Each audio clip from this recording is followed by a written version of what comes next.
दोस्तों Elon Musk अपने bitcoin को सेल करने वाले हैं। ये फंड या फिर ये अफवाह मार्केट के अंदर तेजी के साथ फैल रही है। क्यों ऐसा हो रहा है और इसका इम्पैक्ट मार्केट के ऊपर क्या पड़ सकता है? एंड सच में अगर इलॉन मस्क अपने बिटकॉइन को सेल करते हैं तो बिटकॉइन कितना और यहाँ से गिर सकता है, क्या प्राइस मूवमेंट रह सकता है शॉर्ट टर्म में। एंड आज S&P 500 भी खुलना है तो उसका इम्पैक्ट क्या होगा मार्केट के ऊपर, सब हम इस वीडियो के अंदर समझेंगे। साथ ही कुछ ऑल्ट कॉइन्स के अंदर ट्रेड है जो मैं आपके साथ वीडियो में शेयर करूंगा। तो काफी इंपॉर्टेंट वीडियो, लास्ट तक जरूर देखना, आपके काफी ज्यादा ये काम आ सकती है एंड आपको एक इन्फॉर्मेशन दे सकती है कि इस टाइम मार्केट के अंदर आप क्या चीजें कर। तो फर्स्ट ऑफ ऑल यहाँ पे हम बात करें न्यूज के बारे में जो कि इलॉन मस्क को लेकर आ रही है कि वो अपने बिटकॉइन यहाँ पे सेल कर सकते हैं। तो अभी तक सिर्फ ये एक फर्ड है, सिर्फ एक अगवा की तरह फैली हुई है मार्केट के अंदर, जो ट्विटर के ऊपर आपको देखने को मिल जाएगा कि बिटकॉइन $28,000 जाने वाला है और इलॉन मस्क जो है अपने बिटकॉइन को सेल कर रहे हैं। अभी कोई भी कंफर्मेशन ऐसी न्यूज की तरफ से इसकी नहीं आई है, ना ही इलॉन मस्क ने कुछ कंफर्मेशन इसकी दी है। ये सिर्फ एक फर्ड आप इसको समझ सकते हो और ये बेसिकली होता है जब भी मार्केट डंप करती है। ये मैं अभी से नहीं, 1 साल पहले से आपके साथ यहाँ पे वीडियो में शेयर करता आ रहा हूँ कि मार्केट के अंदर जब भी बड़े क्रैश आए, फियर और ग्रीड जब भी 10 के आसपास आए, तो ऐसे फंड मार्केट के अंदर हर बार फैले हैं। क्योंकि वो लोग फैलाते हैं, वो सोचते हैं कि जितने भी गिरा सको यहाँ से गिरा लो और सस्ते में खरीद लो, जो भी बड़े यहाँ पे मार्केट मेकर्स होते हैं वो लोग।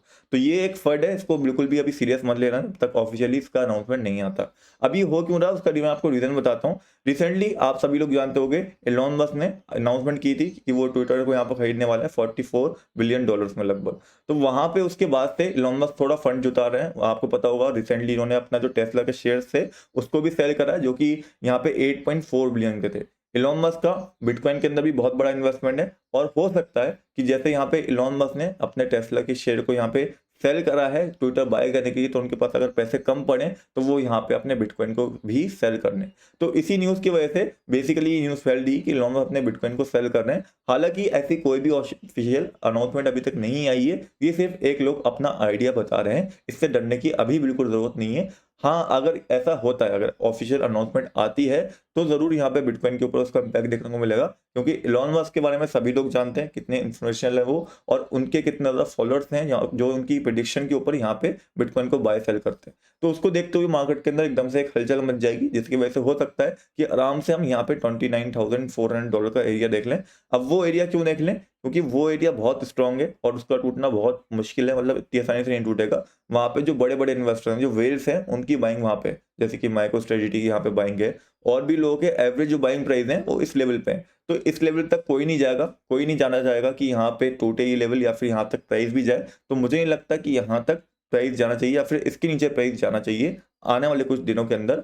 हो सकता है कि लॉन्ग टर्म में कभी चला जाए, लेकिन अभी जाना थोड़ा सा मुश्किल मुझे यहाँ पे लगता है। जो मार्केट कंडीशन इस टाइप पर बनी हुई है, मार्केट कभी भी इतना बड़ा क्रैश एकदम से नहीं लेती, थोड़ी बहुत यहाँ पे रिट्रेसमेंट लेती रहती है बीच के अंदर।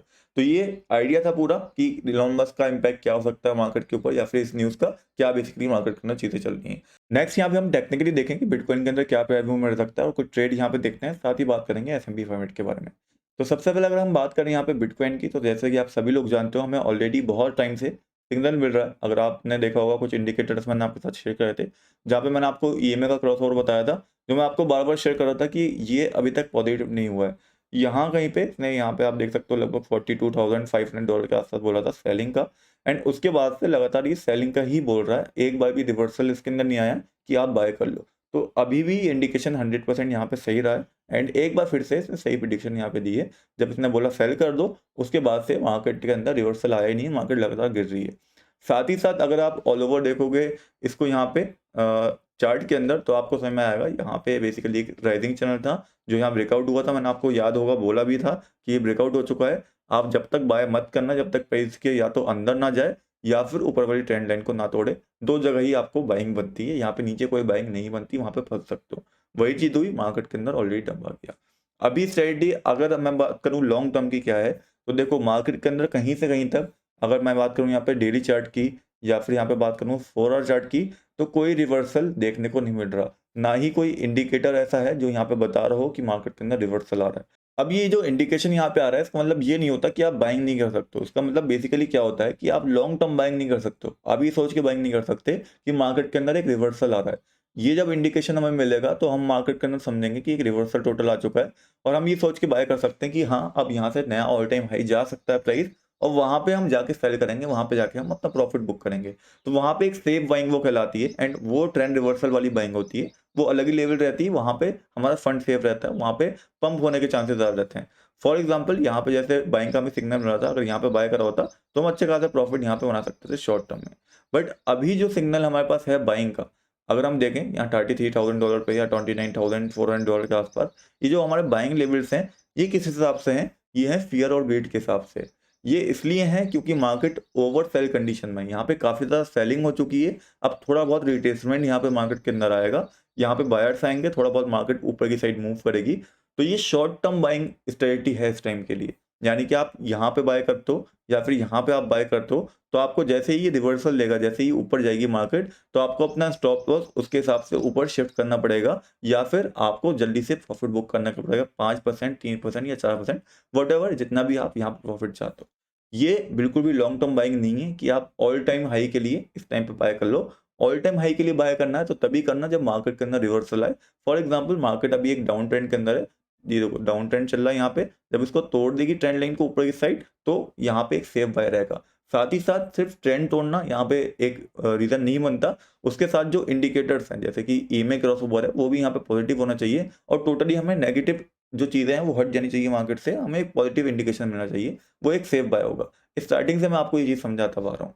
साथ ही साथ अगर हम 4 आवर चार्ट देखें तो यहाँ पे भी आप देखोगे कोई भी अभी ऐसा नहीं मिला हमें इंडिकेशन यहाँ पे बाय का करा जाए। यहाँ पे टोटल एक डाउन ट्रेंड के अंदर मार्केट है, यहाँ पे भी इंडिकेशन था हमारे पास सेलिंग का लगभग, एंड ये एक फेकआउट सिग्नल दिया था मार्केट ने, मार्केट के अंदर जो आया था यहाँ पे बाइंग का, जिसके बाद सिर्फ देखो अब वही चीज़ आ गई, सिर्फ टोटल इंडिकेटर के ऊपर डिपेंड नहीं रहना। यहाँ पे इंडिकेटर ने जरूर बताया कि बाय करो, लेकिन अगर आप ध्यान से इसको देखोगे तो आपको पता चल जाएगा कि यहाँ पे एक ट्रेंड लाइन रिडक्शन भी मिल रहा था। तो ये ट्रेंड लाइन का भी ध्यान रखना पड़ता है, सिर्फ ईएमए से काम नहीं चलता, दोनों चीज़ों को मैच करना पड़ता है। अगर मैच कर रही है तो आप बाय करोगे, अगर आपको सेफ बाइंग करनी है। होपफुली आपको इतना तो समझ में आ गया होगा कि अभी जो बाइंग बनती है वो फियर और ग्रीड के हिसाब से बनती है। फियर और ग्रीड के हिसाब से क्यों बनती है, क्योंकि हिस्ट्री ये कहती है अगर आप जब भी फियर और ग्रीड यहाँ पे 10-11 पे आया है और किसी ने बाइंग करी है तो लॉन्ग टर्म में वो लॉस नहीं हुआ है, मतलब शॉर्ट टर्म में लॉन्ग टर्म में किसी में वो लॉस नहीं गया है, क्योंकि उसके बाद मार्केट एक रिवर्सल लेती है, मार्केट एक रिट्रेसमेंट रहती है, जहाँ पे वो बंदा प्रॉफिट बुक कर सकता है जो यहाँ पे 10-11 फियर ग्रीड पे बाय कर रहा है। तो उसको देखते हुए आप यहाँ पे शॉर्ट टर्म एंट्री ले सकते हो और बिटकॉइन को बाय कर सकते हो। इस टाइम पे बिटकॉइन इथेरियम के अंदर एंट्री बन सकती है। तो ये बिटकॉइन की स्ट्रेटजी थी अभी के लिए। बाकी शॉर्ट टर्म की अगर हम बात करें तो यहाँ पे आज S&P 500 को खुलना है एंड वो अभी एक सपोर्ट लेवल पे है, तो चांसेस आर दिया कि ये थोड़ी सी नेगेटिव खुले, यहाँ पे सपोर्ट ले, फिर ऊपर की साइड बाउंस बैक ले। तो उसके हिसाब से जो बिटकॉइन का मूवमेंट होगा वो किस हिसाब से होगा कि बिटकॉइन $33,000 पर आएगा, फिर ऊपर की साइड एक मूवमेंट लेगा और थोड़ा रिट्रेसमेंट लेगा, क्योंकि बहुत ज़्यादा डंप ऑलरेडी कर चुका है। बाकी अगर इलॉन मस्क वाली न्यूज़ सच होती है तो मैंने आपको बताई दी, हम $39,500 के लेवल पर देख सकते हैं। तो ये अभी के लिए स्ट्रेटजी थी बिटकॉइन के लिए। साथ ही सेम स्ट्रेटजी हम फॉलो करेंगे इथेरियम के अंदर, जहाँ पे इथेरियम के बाइंग लेवल रहेंगे $23,000, मतलब $2,300 एंड $1,800, जहाँ पे आप एक बाइंग कर सकते हो शॉर्ट टर्म रिट्रेसमेंट के लिए, कि जैसे बाइंग करा उसके बाद जैसे ही थोड़ा रिकवरी आई 5%, 3-4%, वहाँ पे अपना प्रॉफिट बुक कर लिया। लॉन्ग टर्म बाइंग तभी करना जब एक ट्रेंड रिवर्सल आ जाए मार्केट के अंदर प्रॉपरली और इंडिकेशन हमें प्रॉपर मिल जाए। ये चीज़ मैं आपको बहुत दिनों से शेयर करता हुआ रहा हूँ कि कोई भी प्रॉपर सिग्नल यहाँ पे नहीं मिल रहा बाइंग का। नेक्स्ट यहाँ पे हम बात करें कुछ ट्रेड्स की, तो हम यहाँ पे देख सकते हैं TRX को। TRX के अंदर एक यहाँ पे ट्रायंगल पैटर्न बन रहा है एंड ट्रेंड लाइन से अभी सपोर्ट ले रहा है। अगर ये 4 आवर कैंडल जो यहाँ पे बन रही है ग्रीन कैंडल, ये इस EMA के ऊपर क्लोजिंग दे देती है यहाँ पे 9 EMA के ऊपर, तो फिर आप यहाँ पे एक बाय एंट्री ले सकते हो या फिर लॉन्ग भी ले सकते हो, क्योंकि मार्केट मतलब TRX यहाँ पे अच्छा मूवमेंट दे देगा अप साइड अगर ऐसा हो तो गया तो। साथ ही साथ अगर ये नीचे की साइड ब्रेकआउट हुआ तो आप शॉर्ट भी ले सकते हो TRX के अंदर। बाकी TRX इस टाइम पे बुलिश है तो शॉर्ट लेना थोड़ा रिस्क इसके अंदर हो सकता है। नेक्स्ट यहाँ पे हम बात करें GMT की। GMT भी एक ब्रेकआउट लेवल पे आप समझ सकते हो है इस टाइम पे, जिधर साइड भी ये ब्रेकआउट करता है इस ट्रायंगल को, सिमेट्रिकल ट्रायंगल को, उधर साइड एंट्री बन जाएगी। GMT के अंदर भी वेट कर सकते हो एक ब्रेकआउट का, 4 आवर कैंडल या 2 आवर कैंडल में कर जाए एटलीस्ट।